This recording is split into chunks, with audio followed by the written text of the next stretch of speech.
Imagine two twins are born who pretty much have the same exact lives. Same mother, same father, same environment, went to the same college, had the same group of friends, and even got a job in the same position at the same company.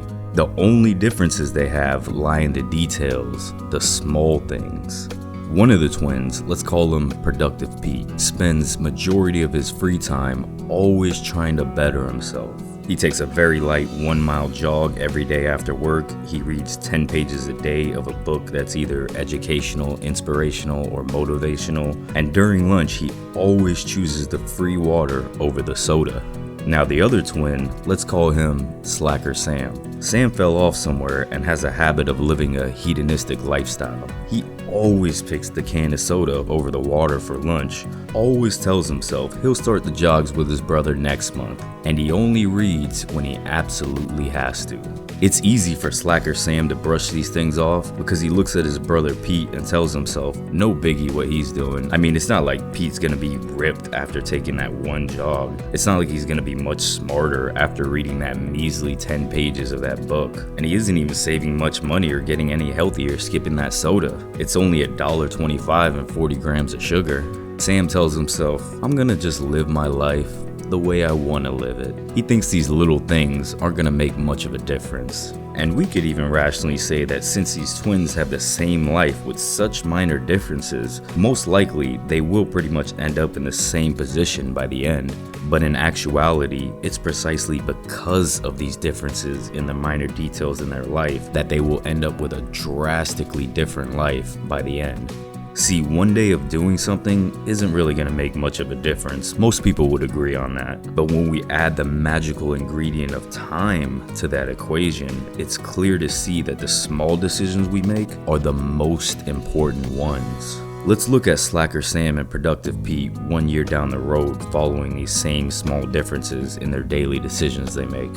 In 1 year, Productive Pete has jogged 365 miles, read about 15 books, saved around $450 from choosing the water over soda, and also avoided the 14,000 grams of sugar that came with that one soda for lunch.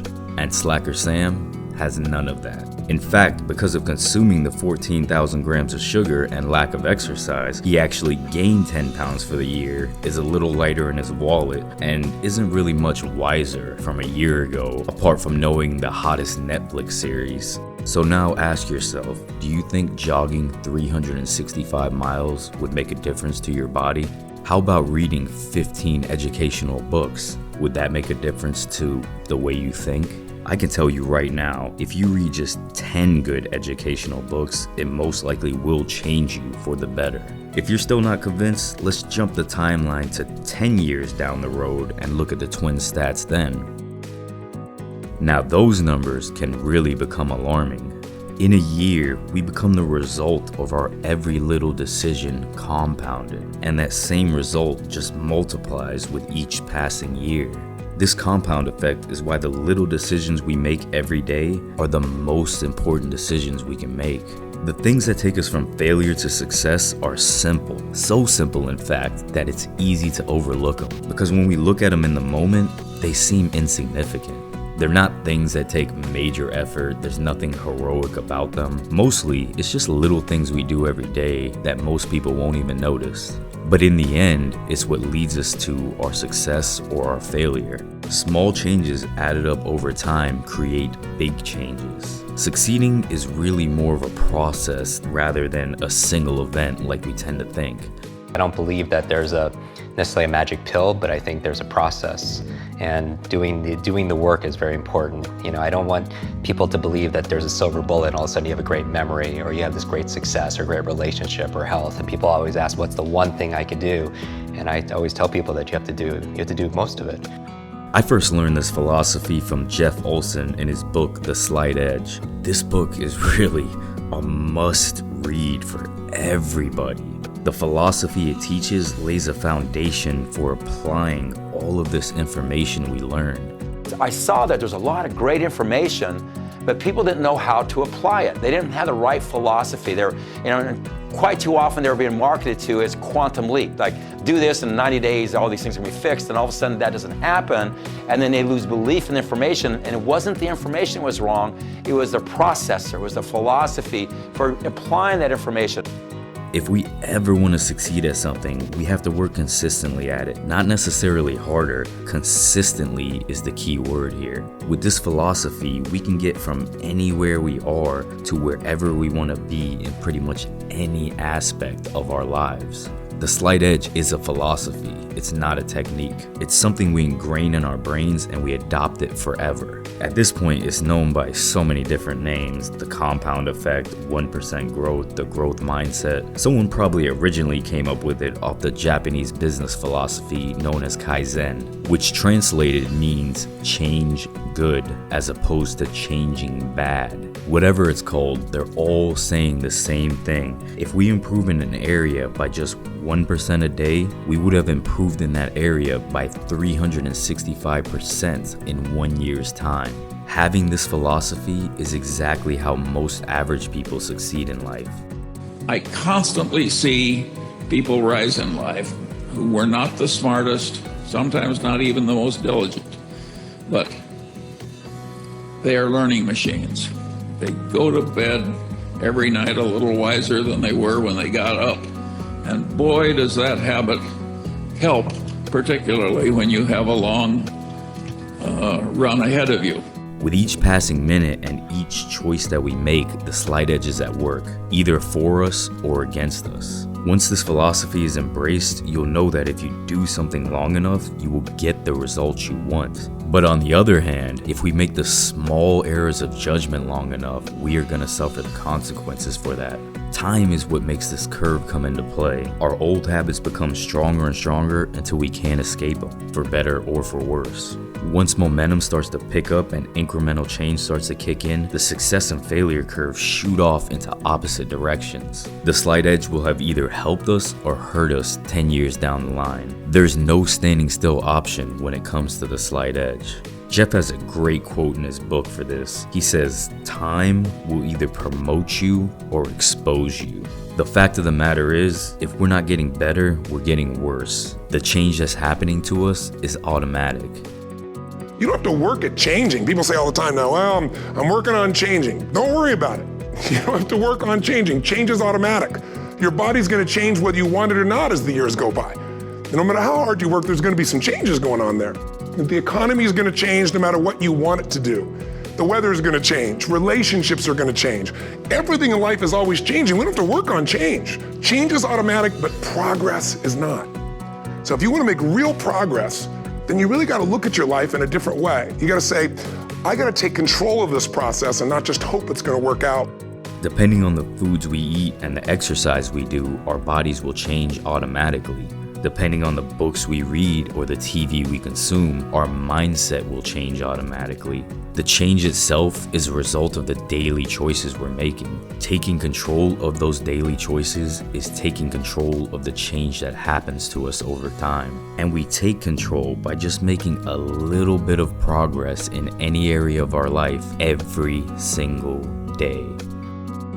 Which doesn't sound like a lot, it's not perfect, but it's progress. And that's my standard. Like I'm never looking for perfection because I don't think that standard exists. I'm just looking to make incremental progress.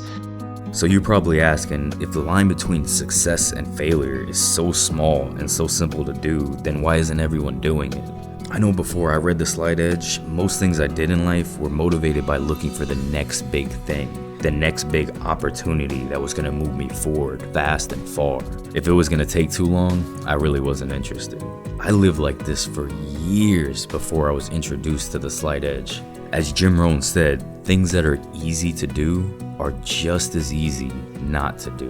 It's because they are small decisions that won't kill us immediately if we don't do them today that makes it easy to not do them today. The small activities that make a difference over time really seem insignificant in this moment. And in a society that tends to worship grand moments and quantum leaps, it's easy to give up or stop doing those small actions required that will give us the results we want. And this is even further reinforced to us by corporations. Businesses want us to give in to instant gratification. They want us to lack impulse control. They want us to never use a slight edge to our advantage. Banks, credit card companies, marketers, and the economy in general profits off of us giving in to instant gratification. Us having a lack of self-discipline makes them rich.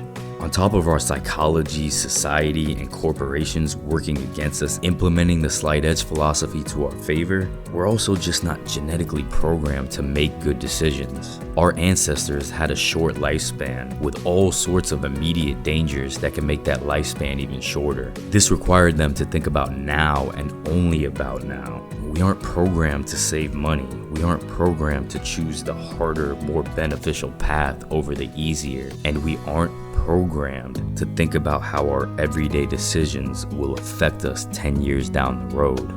All of these little insignificant decisions that we forget, take for granted, or procrastinate on, believing that the opportunity will still be there tomorrow, those are all slight edge decisions that are easy to do and easy not to do. So make sure you do them.